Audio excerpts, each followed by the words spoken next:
Hola, profe, no se Profe, no, escucha.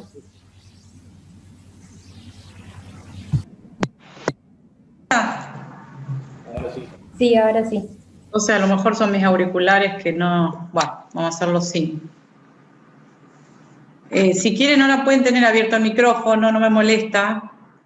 Para ver, vamos a organizar un poco porque somos muchos en el grupo y hay muchos que preguntan así individualmente y se hace complicado, digamos, contestarle a cada uno, las inquietudes de cada uno.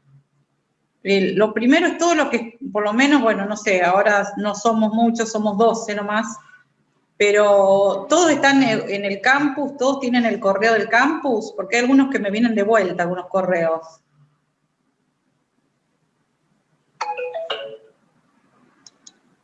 Sí, profe, yo con el campus no tuve, a mí me llegan los mail bien, no sé los demás, pero yo no tuve problemas con eso. Siguen entrando, bueno. ¿Qué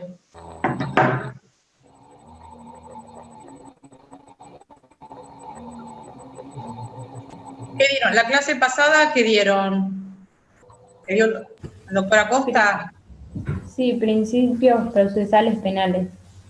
Bueno, eso es un tema que se pregunta en el examen. Tanto penales, pongan énfasis lean, son fáciles, simples, comprensibles, lean cada uno de los principios y sepan una definición mínima de cada uno de ellos, una explicación básica. Hay algunos que están en latín, que lo debe haber explicado el doctor Acosta, que se los preguntamos y nunca lo saben.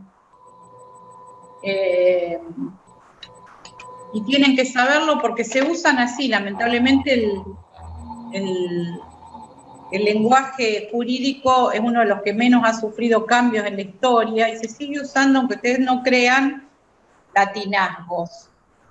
Y acá tenemos a uno, non bis in idem, que se preguntó en el último examen y no se sabía, quiere decir, a ver, me estoy admitiendo gente todavía, quiere decir, supongo que igual la doctora Costa se lo habrá explicado, que no se puede juzgar a dos veces a la persona por el mismo hecho. Por eso, desde un lugar lógico, ustedes pueden ser non, que es no, bis, que es nuevamente, in idem, que no se puede juzgar de nuevo por el mismo hecho a una persona. Bueno, iuris nobis curia también, es otro principio que también tienen que saber qué significa. O sea, lean todos los principios porque se toman del procesal civil y del penal. Bueno, hoy lo que vamos a dar, lo que les quería explicar es, yo les pasé el tomo de Palacios. ¿Le llegó? Sí, profe. Bueno, Sí. ahí les puse una salvedad, que lo que tengan en cuenta, la cátedra sigue el autor. Lo que tienen que tener en cuenta es que es un autor nacional, por lo tanto el Código de Procedimientos, el nuestro Código Procedimiento Civil y Comercial de la provincia de Santa Fe, por lo tanto tienen que tener en cuenta que tienen que tomar la parte general de Palacio, pero después eso no implica que no se tenga que leer el código de procedimiento. Acá preguntan, hay un grupo de Facebook, no puedo prender el micrófono. No sé por qué no puede prender el micrófono. Sí hay un grupo de Facebook, no sé si están incorporados o no, que tienen clases, por si ustedes en algún momento quieren ver alguna de las clases, algunos de los temas, escucharlos. Yo esta clase la estoy grabando, así que se supone que en la nube debería quedar. Profe, ¿cómo se llama el grupo de Facebook? Sí, se llama Derecho Procesal. Profe. A ver, lo estoy buscando porque tampoco se llama Derecho Procesal Comisión Daniela Costa. Aparece así. Comisión Derecho Procesal, doctor Daniela Costa. Yo los voy, a medida que tengo las solicitudes, van ingresando y si quieren hay material y hay... el año pasado ya dábamos con la plataforma, pero antes de que existiera la plataforma, dimos muchas clases que quedaron grabadas ahí. Sobre todo hay muchas del doctor Acosta que es lo que pregunta en definitiva la parte penal, es la que pregunta en el examen.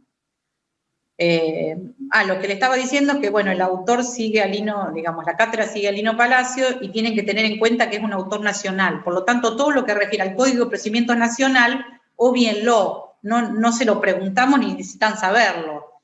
Simplemente lo tienen que tomar para un concepto general del instituto que estamos dando. Por ejemplo, en este caso, vamos a dar el juez, que es la bolilla... El juez civil, porque el juez penal lo va a dar el doctor Acosta, que es la parte de la bolilla 7, la parte 1, el punto 1. El juez, facultades y deberes, excusación y recusación. Recusación, eso lo vamos a dar, recusación y excusación se va a dar en otra clase, y es un tema que muchos eligen para dar en el examen. A ver, sigo admitiendo. Bueno, cualquier pregunta hagan, chicos, ¿eh?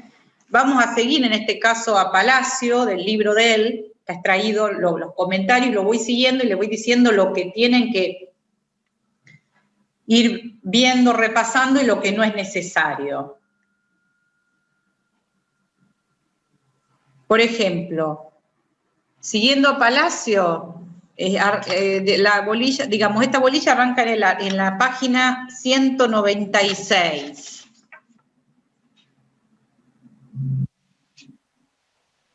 En realidad arranca antes, me parece que arranca unas hojas anteriores, pero ustedes esas obvienla porque está hablando de cómo se organiza la justicia a nivel nacional, y tiene bastante de derecho constitucional, que ustedes lo deben haber visto en derecho constitucional, de cómo se organiza el Poder Judicial en la Constitución Nacional, a partir del artículo 108 de la Constitución, que habla de la Corte Suprema y los tribunales inferiores, y habla de toda la justicia en general en todo el país. Por supuesto que nunca está de más leerlo y tienen que saberlo, o sea, deberían saberlo, pero no es algo que se pregunte en el examen, sino cómo está conformada la justicia dentro del ámbito de la provincia de Santa Fe.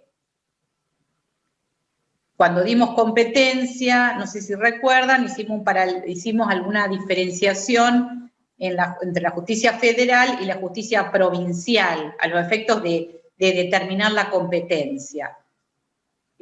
Nosotros, digamos, si bien la materia es procesal, civil y penal, también la teoría general del proceso, básicamente lo que hablamos de cómo está ordenada la justicia dentro del ámbito de la provincia de Santa Fe. Entonces, en la página 196 van a ver que arranca con el juez. Y vamos a ver algunos puntos que yo les estoy diciendo. Voy siguiendo el libro para que no nos perdamos ningún punto y para que ustedes, como ya tienen el material, ya saben qué es lo que van, qué es lo que se pregunta y lo importante. Bueno, vamos a ver. ¿Qué es lo que digamos, cuando vimos competencia, que la di yo, y jurisdicción, no sé si la dieron con el doctor Barbieri,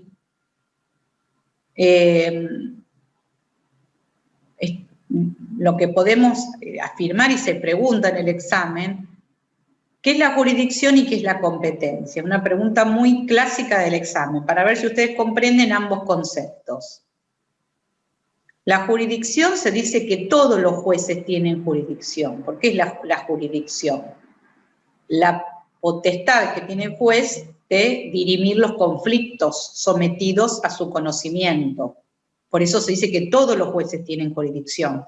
Sería ilógico, irrazonable, pensar que un juez no esté facultado para dirimir conflictos, que es casi excluyente lo que se circunscribe su labor a eso. Entonces, cuando hablamos de jurisdicción, afirmamos o sostenemos que es la actitud que tiene todo juez de dirimir un conflicto, de resolver los conflictos que están sometidos a su conocimiento. Entonces, ¿qué será la competencia? ¿Se acuerdan que cuando hablamos de competencia dijimos que todos los jueces tienen jurisdicción, pero no todos los jueces tienen competencia? ¿Por qué? Porque la competencia es una porción de la jurisdicción, un recorte de la jurisdicción, que, como se sabe, yo un poco recapitulo porque está todo relacionado, son todos vasos comunicantes. Entonces, decimos que la competencia es un recorte de la jurisdicción. ¿Y cómo sabemos que juez es competente? Por las pautas objetivas que surgen de la Ley Orgánica del Poder Judicial y del Código de Procedimiento Civil y Comercial. ¿Cuál puede ser una pauta objetiva? A ver si recuerdan o se asocian. ¿Recuerdan? Por la materia.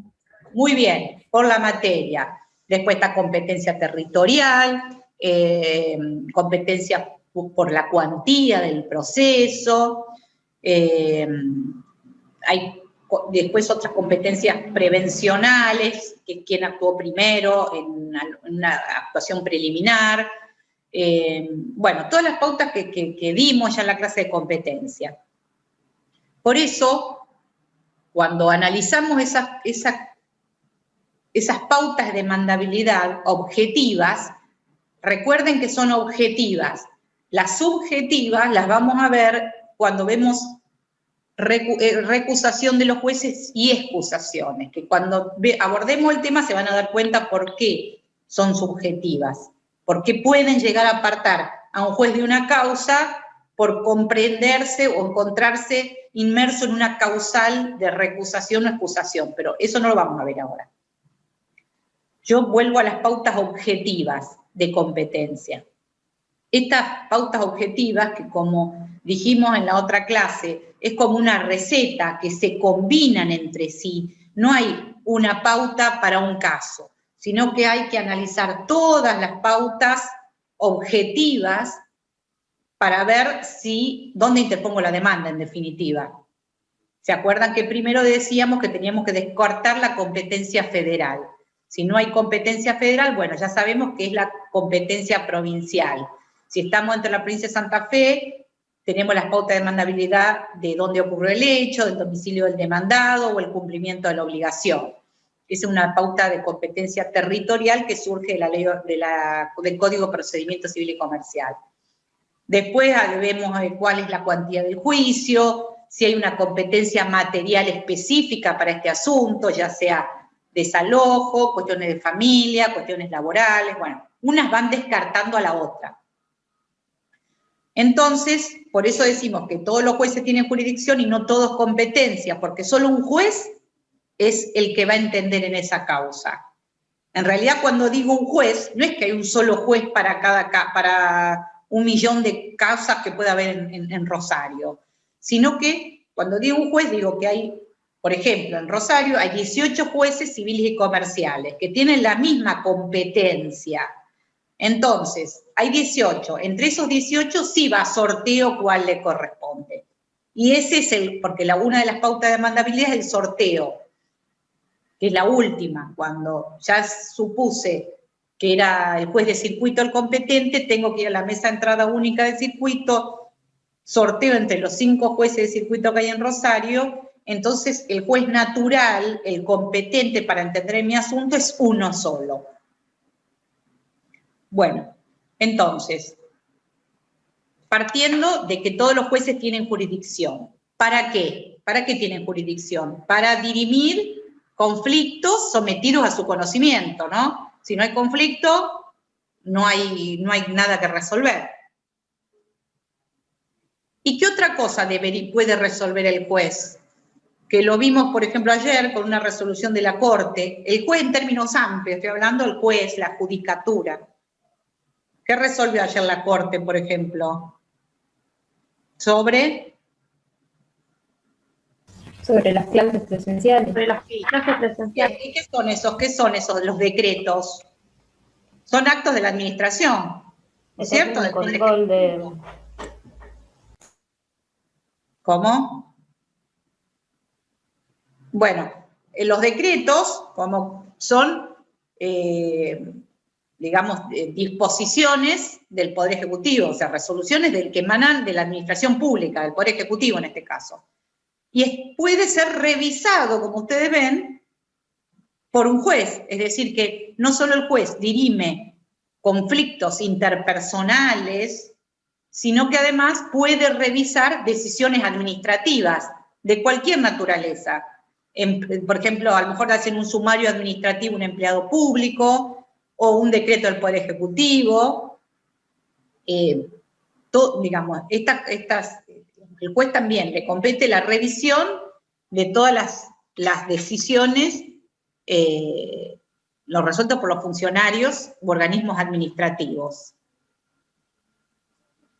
O sea, fíjense el poder, muchos por eso cuestionan, a su vez no se disgustan cuando sale una resolución de un alto tribunal, como en este caso la Corte Suprema de la Nación, que contraría o cuestiona la constitucionalidad de una resolución de otro poder del Estado. Sin embargo, el poder judicial tiene la prerrogativa, si bien está la garantía de la división de poderes, pero está facultado. Yo recuerdo una de las maestrías que hice de Derecho Procesal con el doctor Álvaro Belloso, en su primera clase nos mostraba unas filminas así muy grandes, que eran todos recortes de diarios. Entonces, bueno, decía, el juez dijo que el perro mordió a la nena en la calle. Otra filmina. El juez dijo que Argentina debe cerrar la importación de carnes a China.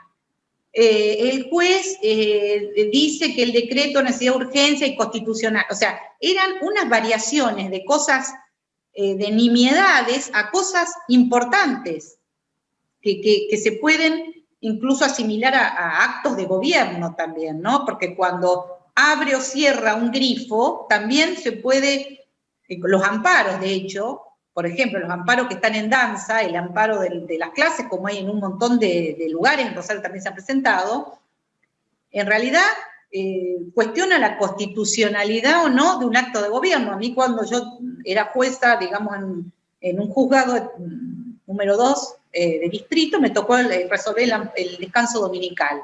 Y el descanso dominical era una ley que salía del Consejo.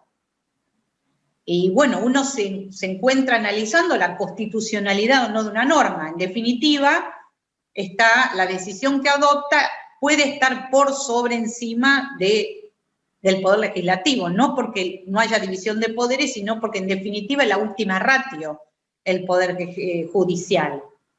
De ahí la importancia que tiene dentro de un sistema constitucional respetar, más allá que nos guste o no nos guste, las resoluciones. Bueno, ¿y qué características tienen los jueces o deberían tener? ¿Qué prerrogativas tienen? El artículo 18 de la Constitución Nacional habla de que son permanentes.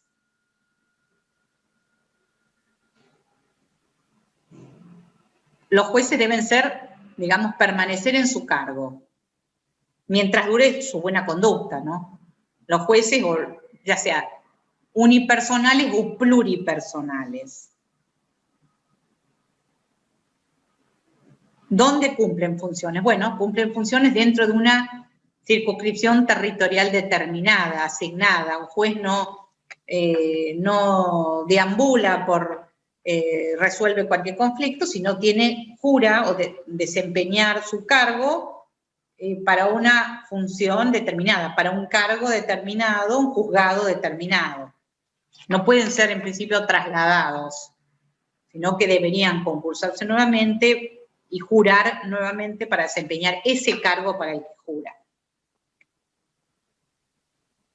Y bueno, como dijimos, son en principio inamovibles, salvo, bueno, las cuestiones jubilatorias, por supuesto, o que se han sometido a juicio político por mal desempeño en sus funciones. Por supuesto que deben ser abogados y deben cumplir los requisitos constitucionales que establece la Constitución, en el caso nuestro, de la provincia de Santa Fe, para acceder al cargo. Por supuesto que tiene que ser abogado, con una antigüedad determinada, antigüedad me refiero en el título de abogado, tener años determinados, tener residencia en la provincia. En otros sistemas, por ejemplo en Estados Unidos, saben que los jueces no son inamovibles, sino que son elegidos por el pueblo. Esto tiene sus pros y sus contras, digamos, porque si bien parece muy, desde el punto de vista analizado así superficialmente, dicen, bueno, qué bueno que el juez no se encuentre atado a una silla, entonces al ser sometido a elección cada 4 años, elección popular, tienen que prestar su labor como corresponde, demostrar que son probos, que son trabajadores y demás. Pero bueno, también lo cierto es que la inamovilidad no es garantía, no es la garantía del juez. La inamovilidad es la garantía del justiciable. El justiciable son las personas, la gente que lleva sus conflictos al juzgado. Entonces, lejos que parece que la inamovilidad beneficia al juez, en realidad la inamovilidad es garantía del justiciable, porque ¿qué pasaría si una persona viene y lo presiona al juez o tiene que resolver al calor de los gobernantes de turno, ¿no? Esto podría generar violencia moral a los magistrados. El magistrado se supone que tiene que resolver las causas que son sometidas a su conocimiento con total independencia y libertad, sin pensar que el día de mañana, digamos, como se dice vulgarmente, uno no puede resolver para la tribuna, uno tiene que resolver de acuerdo a su saber y entender y conocimiento de la causa, no por presiones de afuera, presiones de los medios, presiones políticas. Entonces, esa inamovilidad, en principio, o bien entendida, debería ser para hacer un trabajo, digamos, a conciencia, sin verse atado a ninguna presión de ninguna naturaleza, ni social, ni política. Bueno, el modo de designación de los jueces en nuestra provincia de Santa Fe están elegidos por un instituto, un organismo que es muy discutida su constitucionalidad, como el Consejo de la Magistratura, que si bien existe a nivel nacional, en la provincia de Santa Fe está creada por una ley que, si se quiere, modifica la Constitución de la provincia de Santa Fe. Como ustedes saben, una ley no puede modificar una Constitución, que incluso no es una ley. Lo que crea el Consejo de la Magistratura es un reglamento, con lo cual puede ser modificada. Ya cuando vean derecho administrativo lo van a ver, pero los decretos pueden ser modificados por otro decreto. El decreto es del Poder Ejecutivo y puede ser modificado por otro decreto. Decreto mata decreto. Con lo cual, no podría, si se piensa bien, digamos, no podemos dejar de concluir que la Constitución está modificada o violentada por un decreto del Poder Ejecutivo que lleva años, y después se va modificando a medida que va asumiendo otro Poder Ejecutivo distinto, le vamos cambiando algo, va modificando. El reglamento actual del Consejo de la Magistratura fue modificado hace muy poquito nuevamente, unos meses, y si ven en los últimos años tiene muchas reformas. Pero bueno, en definitiva, el Consejo de la Magistratura, que es una de las cosas que yo entiendo que si se modifica la Constitución se va a incorporar, hoy no está incorporada a nuestra Constitución de la provincia, por lo que el organismo que selecciona a los magistrados no goza de saludable constitucionalidad. está compuesto por, en el caso de la provincia de Santa Fe, por representantes de las universidades públicas, por ONGs determinadas, por funcionarios del Poder Ejecutivo y por representantes de los colegios de abogados, que conforman el Consejo de la Magistratura. Con que sepan eso es suficiente, no es necesario saber cómo funciona y demás. Hay exámenes de oposición y después sí lo que tienen que saber es que el Poder Ejecutivo, una vez resueltos los exámenes, envía pliegos a la legislatura para que sean aprobados. Y ahí son aprobados por la bicameral, que se llama, que es la comisión de acuerdos, que está formado por diputados y senadores que le dan el acuerdo a los pliegos que envió el Poder Ejecutivo. O sea, el Poder Ejecutivo envía los pliegos en base a este concurso, mínimo 3 pliegos para cada puesto, y después hay votación de las cámaras, y que pueden aprobar los pliegos o descartarlos, digamos, no darle aprobación. ¿Cuáles son los deberes del juez? Pregunten lo que quieren, chicos, ¿eh? No hay ningún problema. El primer deber del juez, ¿cuál les parece que es? Dictar sentencia. Muy bien, dictar sentencia. Exacto, jugar, dictar sentencia. Cuando ustedes estudian Derecho Procesal, una pregunta muy común, ¿qué son providencias, decreto? ¿Es lo mismo? Dicen, sí. Decreto y providencia es lo mismo. Ustedes saben que el juez, un proceso, cuando vean la parte segunda de Derecho Procesal, van a ver que el proceso es un camino. ¿Cuál es el disparador de ese caminito para iniciar un proceso? La demanda. La demanda, muy bien. La demanda es el disparador de un proceso. Okay. Sigue, después de la demanda, contestación de demanda. Contestación de demanda, prueba, la etapa probatoria, alegatos y sentencia. Esas son las etapas procesales, que son ordenadas. Inicia una, se cierra, inicia otra y se cierra sin volver para atrás. En ese decurso del proceso hay un montón de trámites previos a la sentencia. Uno de estos son decretos. Se inicia una demanda y se decreta por presentado, con domicilio legal constituido, emplácese a la parte demandada que comparezca a estar a derecho, firma secretario y juez. Eso es un decreto o providencia, que también está a cargo de los jueces, dictar todas las providencias. Hay plazos. Palacio habla de plazos, ustedes no tienen que saber plazos. Porque aparte cita los del Código de Procedimientos Nacional, que no tienen nada que ver con esto. Ustedes tienen que saber que el juez dicta providencias de mero trámite, providencias simples, que son todas las providencias o los decretos que se tienen que emitir en todo el decurso del proceso.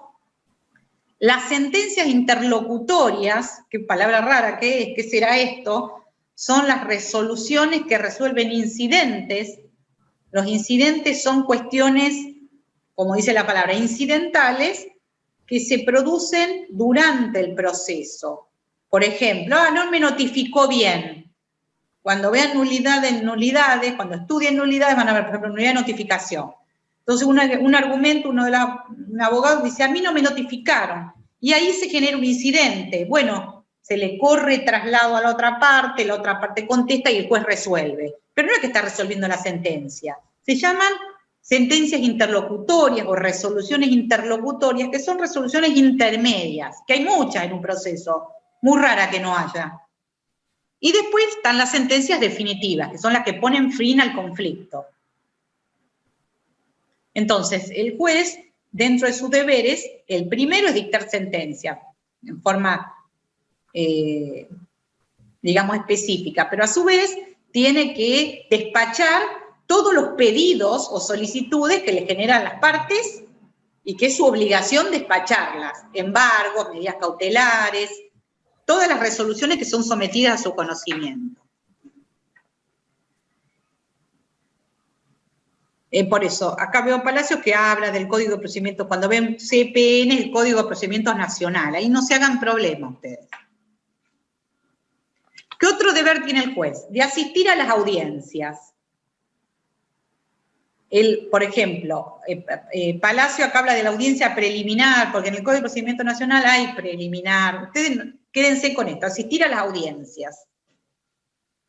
En las audiencias tiene que estar el juez presente. Van a ver que en las actas de audiencia, estando el juez en su público despacho, bueno, es obligación del juez. ¿Qué otra obligación tiene?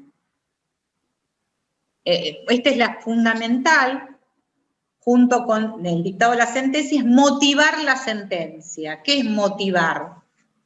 Motivar, ¿saben lo que es? Fundamentarla.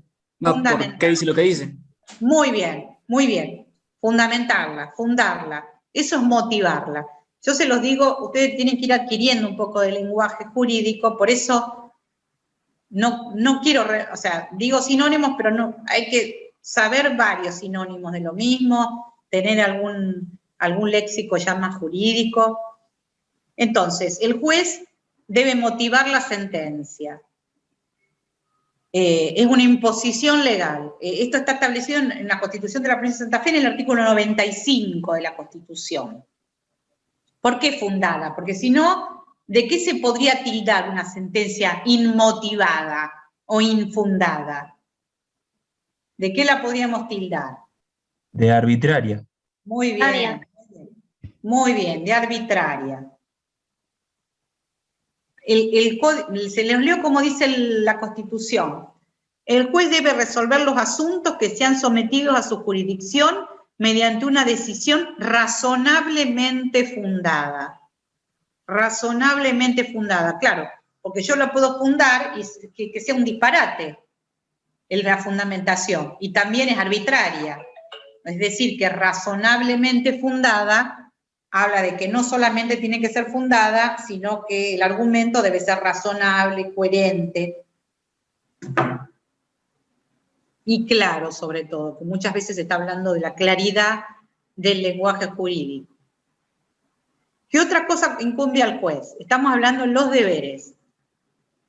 Dirigir el proceso y el debate dentro de los límites, por supuesto, establecidos por el Código.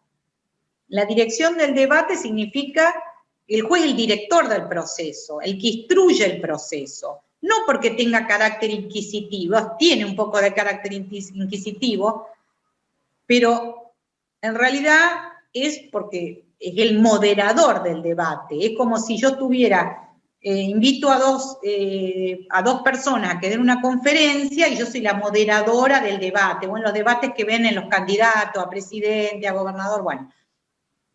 Hay un moderador. El juez sería como un moderador, para ordenar, para poner claridad, no con un fin, digamos, digamos, inquisitivo, sino con un fin de tener un orden, de tener reglas, de que sean las reglas claras para ambas partes. Hablando otra de los deberes del juez, mantener la igualdad de las partes en el proceso.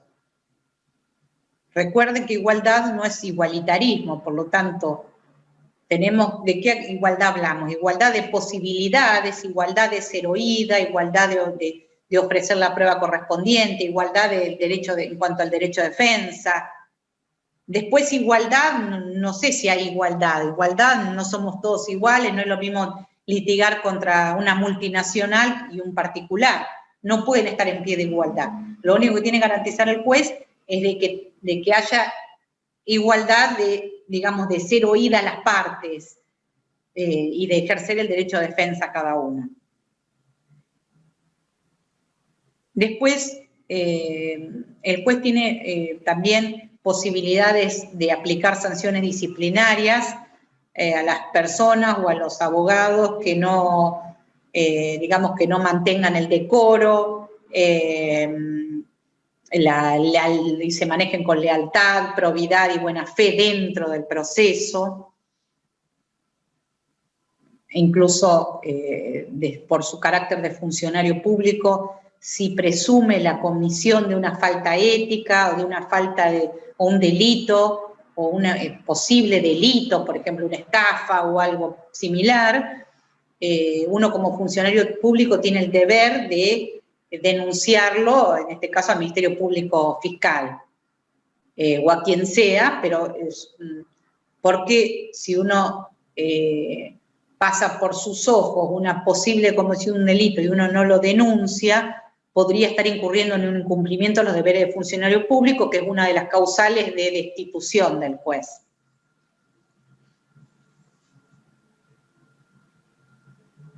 Y bueno, y el impulso procesal, el juez no, salvo en las quiebras en general, que tienen un componente más oficioso por parte del juez, pero lo demás, digamos, solamente corresponde el impulso, pero ¿saben lo que es el impulso procesal?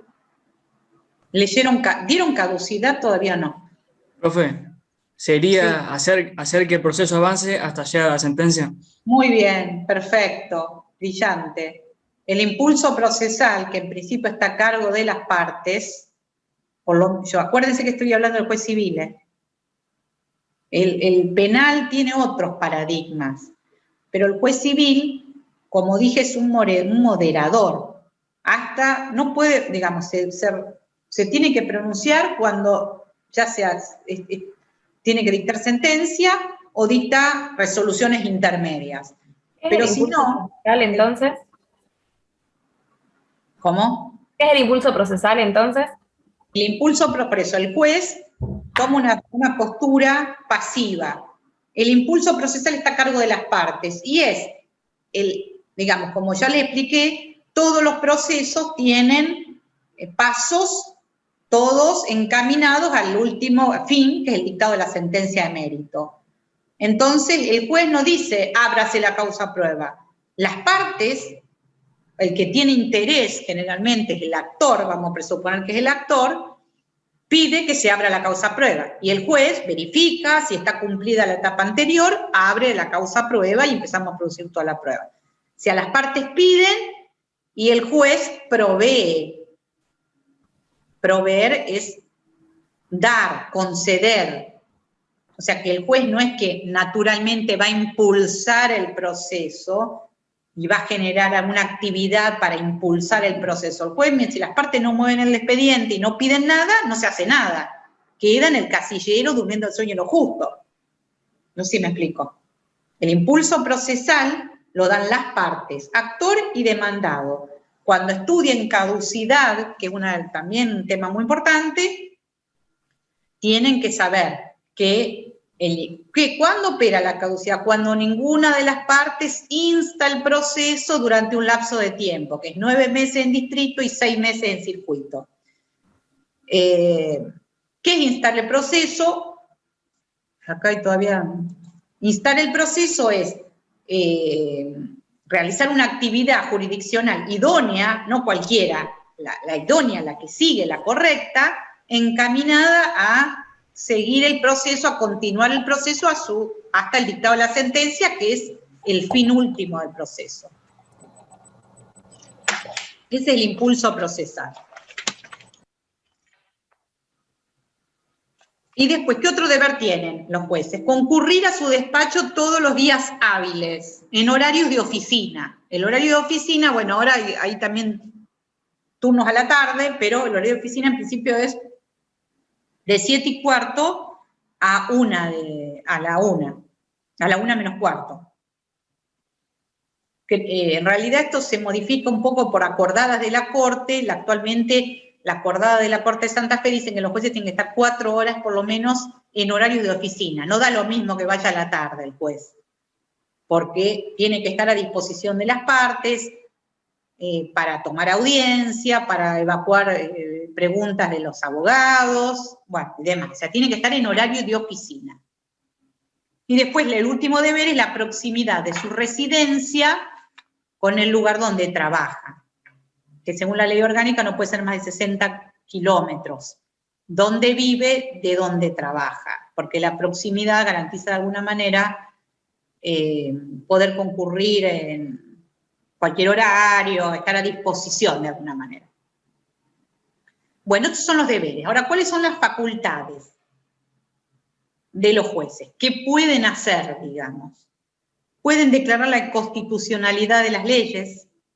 Si bien en derecho constitucional saben que nuestro sistema, digamos, está el sistema constitucional, digamos, de control de constitucionalidad difuso o concentrado. Nosotros tenemos el sistema de constitucionalidad difuso, por lo cual cualquier juez puede declarar, ya no se habla más de inconstitucionalidad de una norma, sino se habla de apartamiento de una norma.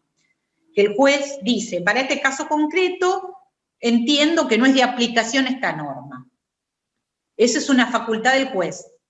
Pero bueno, por ejemplo, si nos comparamos con España, España, por ejemplo, tiene un tribunal constitucional, o sea, cualquiera que quiera plantear la constitucionalidad, por ejemplo, volvemos a lo de las clases, al decreto que suspendía las clases presenciales, si estuviéramos en España, tendríamos que ir con el amparo a plantearlo al Tribunal Constitucional, que es un tribunal especialista en ver si las normas, hacer el control de constitucionalidad de las normas, ¿no? Si pasan ese control de constitucionalidad. Nosotros no lo tenemos, por lo cual cualquier juez, en un caso individual cualquiera, puede concluir o puede decir, esta norma entiendo que no es aplicable al caso concreto. Después tiene, bueno, facultades ordenatorias del proceso, que son, por ejemplo, cuando uno ve que en un proceso está un poco, a veces pasa que está desordenado, porque a veces las partes no llevan, claro, uno con la gran cantidad de asuntos, es difícil a veces controlar el expediente, entonces siempre uno trata de instar a los abogados a que ellos pidan las cosas que corresponden, sean pedidas, a veces tienen que pedir una cosa y piden otra, y ahí se empieza a desordenar el expediente. Bueno, el juez tiene facultades de volver para atrás, de nulificar algún acto, que son todas facultades ordenatorias del proceso.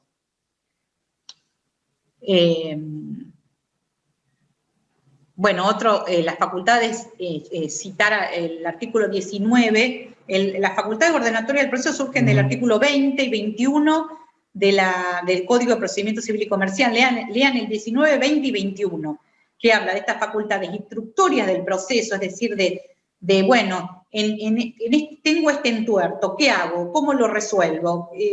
Poner pautas de cómo vamos a seguir el proceso. Hay casos claros y casos muy complejos que no son tan claros y que necesitan una intervención del juez más activa para poder ordenarlo, para poder dar las pautas de cómo seguimos. Dentro del artículo 19 del Código de Procedimientos van a leer que el juez puede citar a las partes, a sus abogados y a las partes sustanciales. Las partes sustanciales son los representados, digamos, los que ostentan el derecho sustancial, y puede convocarlas para tratar de conciliar a las partes o disminuir las cuestiones litigiosas, allanar algunas cuestiones, tratar de que el conflicto a lo mejor no se puede resolver, pero a lo mejor se puede establecer las bases para resolucionar el conflicto. Estas son las facultades que tiene el juez de convocar a las partes para, digamos, conciliar. Y otra de las cosas que puede hacer el juez son dictar las medidas para mejor proveer.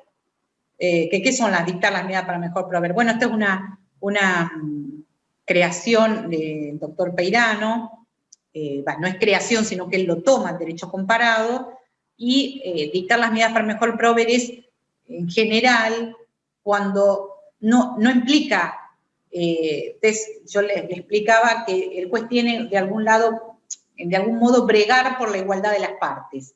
Esto no quiere decir que vaya a suplir la inactividad de una de las partes, favoreciéndola porque no desplegó actividad probatoria. Esto no lo puede hacer, porque eso implicaría vulnerar digamos, la imparcialidad que debe tener el juez frente al caso. Entonces, sí lo que puede hacer el juez es, cuando vea que hay alguna cuestión que la necesita para dictar sentencia o para resolver una cuestión, puede dictar una medida para mejor proveer, cuando dice el mismo término, para mejor proveer o para mejor sentenciar. A lo mejor falta algún sumario, falta alguna documental que no obra en el poder, que ya ha sido ofrecida, porque no puede ser que el juez pida algo supliendo la inactividad de las partes. Digamos, es muy difícil a lo mejor entender en este estado, no habiendo visto toda la materia, lo que puede significar una medida para mejor proveer, pero bueno, cualquier cosa, si no, hay un montón de doctrina que hoy tienen la suerte de poder bajarla por internet, y hay un montón de escritos del doctor Peirano que habla de las medidas para mejor proveer y en qué significa, y que alguna doctrina la resiste diciendo, pero esto implica que el juez se meta en el proceso y que tiende a favorecer a una de las partes en contra de otra. No es este el objetivo de la medida para mejor proveer, sino que es tratar de, digamos, de tener un conocimiento mayor sobre temas que ya han sido ofrecidos y a lo mejor se necesita al completar alguna información para después que la sentencia sea válida, ¿no? Y ¿cuáles son? A ver si me olvido. Bueno, potestades disciplinarias tiene el juez, como ya les dije, sobre las partes y los abogados. Puede aplicar apercibimientos, sanciones pecuniarias. Las incompatibilidades que tiene el juez. ¿Qué incompatibilidad tiene? No puede ejercer ningún cargo político, no puede ser afiliado a ningún partido político, no puede ejercer el comercio, no puede dar clases sino en un nivel de, o sea, puede dar clases en la facultad y en los colegios también, pero con muy poca carga horaria, de una sola materia y una poca carga horaria. Por ejemplo, yo no podría estar dando esta materia y otra materia. No pueden practicar juegos de azar, casino. Bueno, esto está un poco ahí desuetudo, pero bueno. Y la garantía, como ya le dije, ¿cuál es la garantía del juez? Las garantías que son en realidad no para el juez, sino para el justiciable. Una es la independencia judicial. ¿Qué da la independencia? ¿Qué me da la independencia? ¿De dónde me viene la independencia a mí? De la inamovilidad y la intangibilidad que da el artículo 110 de la Constitución Nacional, tan hablado cuando se habla del impuesto a las ganancias que se pide para que paguen los jueces. En realidad, el 116, por eso si se quiere, digamos, si bien hay ya hay un acuerdo que ya viene rigiendo desde el 2017, todos los jueces que ingresaron desde el 2017 en adelante pagan impuesto a las ganancias. Los anteriores no, por el hecho que no se les puede desmejorar el sueldo, bueno, porque había que modificar la Constitución Nacional. Entonces, la independencia judicial, una de las patas de la independencia judicial es la inamovilidad que tiene, como dije, mientras dure su buena conducta, duran en el cargo, y no pueden estar sometidos, digamos,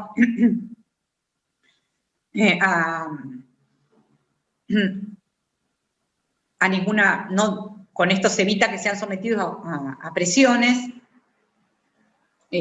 políticas y sociales. Y la intangibilidad de las retribuciones que surge de la Constitución Nacional.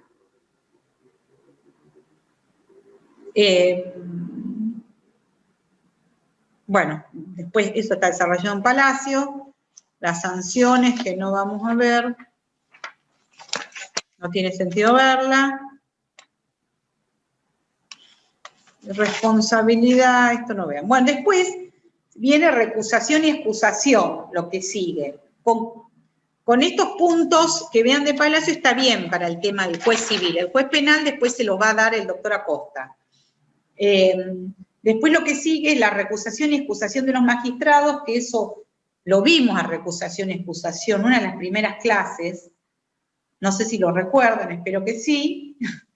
Eso no lo tienen que estudiar. Eso, recusación y excusación, lo tienen que estudiar directamente el Código de Procedimientos Civil y Comercial de Santa Fe.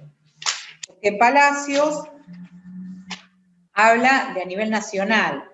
recusación y acusación está del artículo 9 al 17.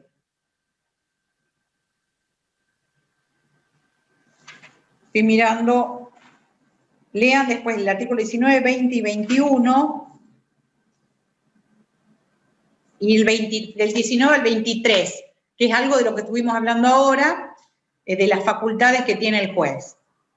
No los deberes, sino que surgen las facultades. Los deberes surgen básicamente de la Constitución Nacional. Y como dijimos, cuando miren, después sigue, a ver, vamos a mirar el programa.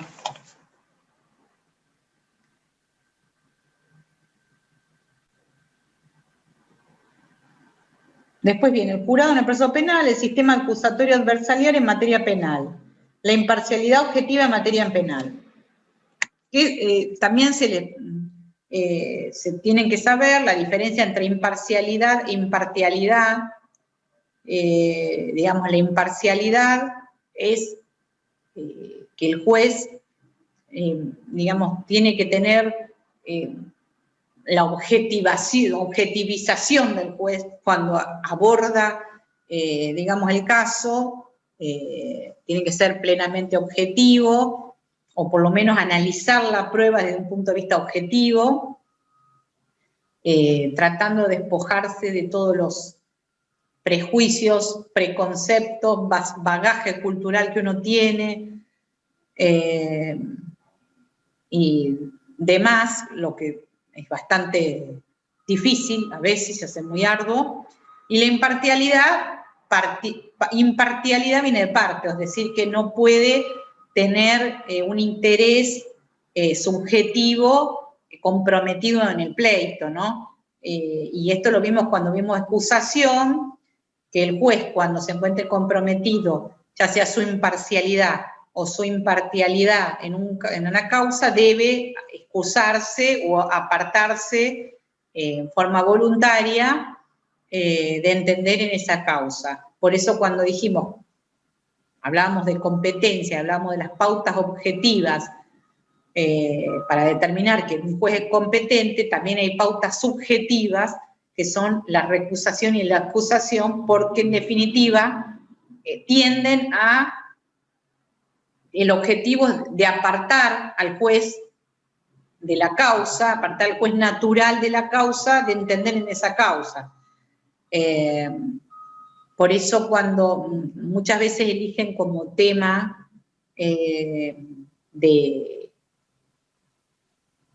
saben que cuando rinden se les da la posibilidad de elegir un tema, y muchos eligen recusación y excusación. Cuando elijan algún tema tiene que ser un tema lindo, hablable, ameno, corto, no muy largo, y bueno, muchos eligen recusación y excusación. Bueno, a ver chicos, díganme que estoy abierta a escuchar las preguntas.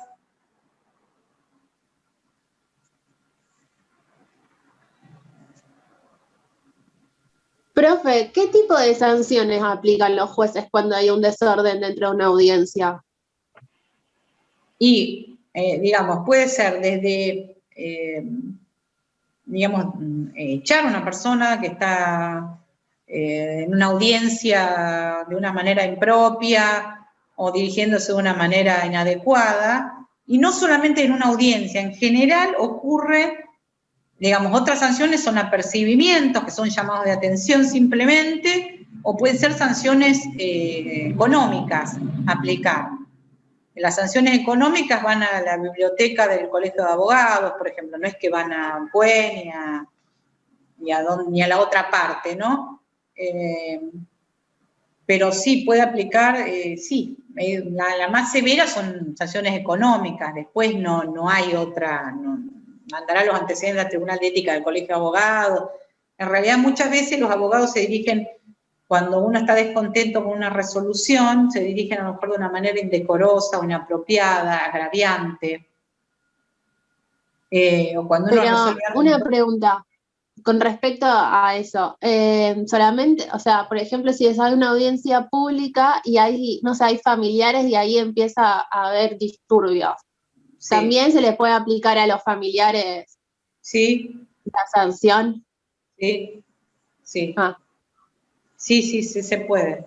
Sí, se puede aplicar o a mí me pasó una vez en una ejecución de una división de condominio, que eran familiares, hermanos, que estaban discutiendo.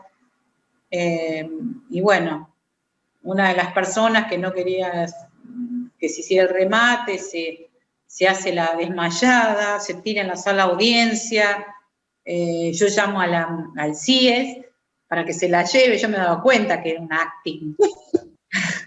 Y llamo al CIES para que se la lleven y en definitiva, cuando dije llamen al CIES, la mujer se paró y dijo, no, estoy bien. Claro, pues se da cuenta que le íbamos a sacar de la audiencia y que en definitiva se iba a tener que ir.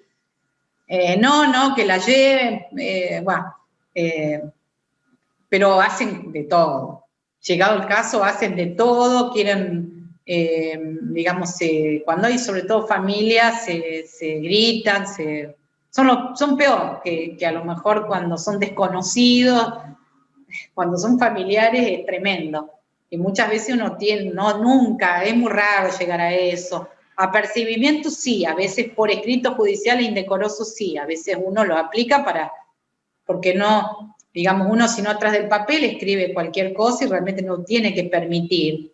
Todo podemos discrepar, pero con respeto, esto no es digamos, no es nadie está contra nadie, uno resuelve, a veces favorable para uno, a veces, como en todo, a veces uno le toca ganar y a veces perder, bueno, en la vida, y hay que saber, digamos, asumirlo, y por eso es tan importante el respeto por las decisiones judiciales, porque realmente yo la verdad que veo, por ejemplo, en Rosario, tengo que decir que uno conoce a esta altura muchos jueces, muchos camaristas y demás, realmente hay mucho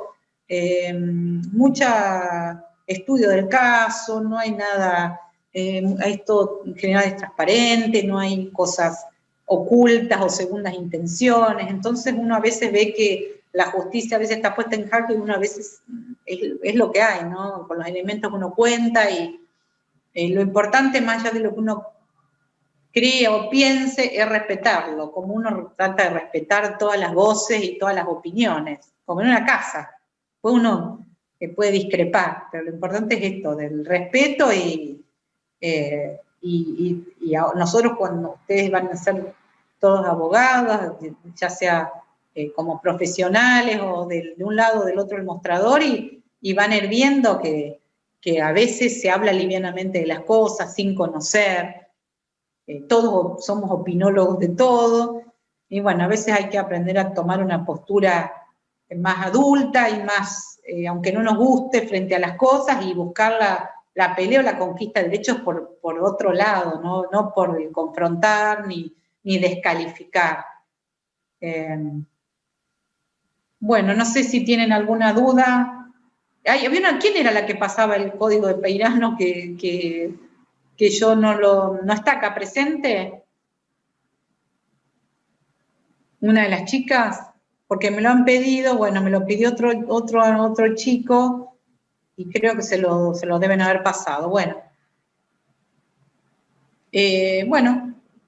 si no tiene más preguntas, creo que el doctor Acosta, no sé cuándo es la próxima clase, ¿mañana? ¿Mañana sería?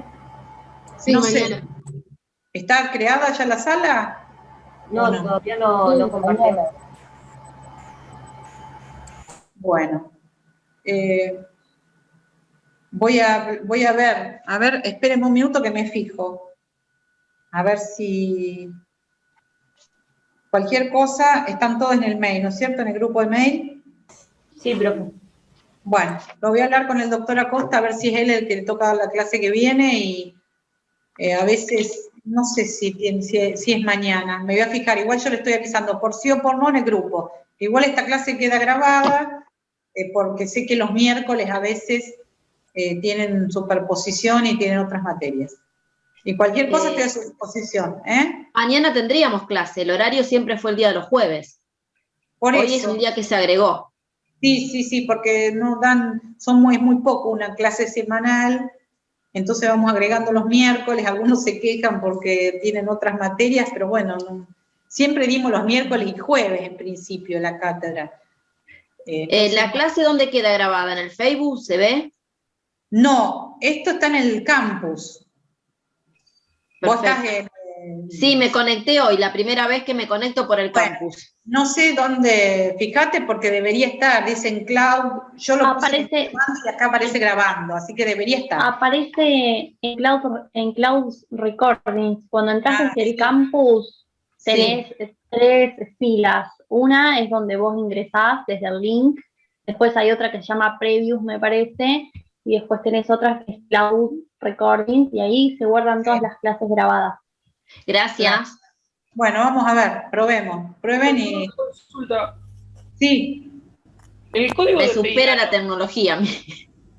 ¿el código de Peirano está cargado en el grupo de Facebook? No. Ah, bueno. ¿Y por No. dónde lo puedo conseguir? ¿Se lo puedo pedir a alguien?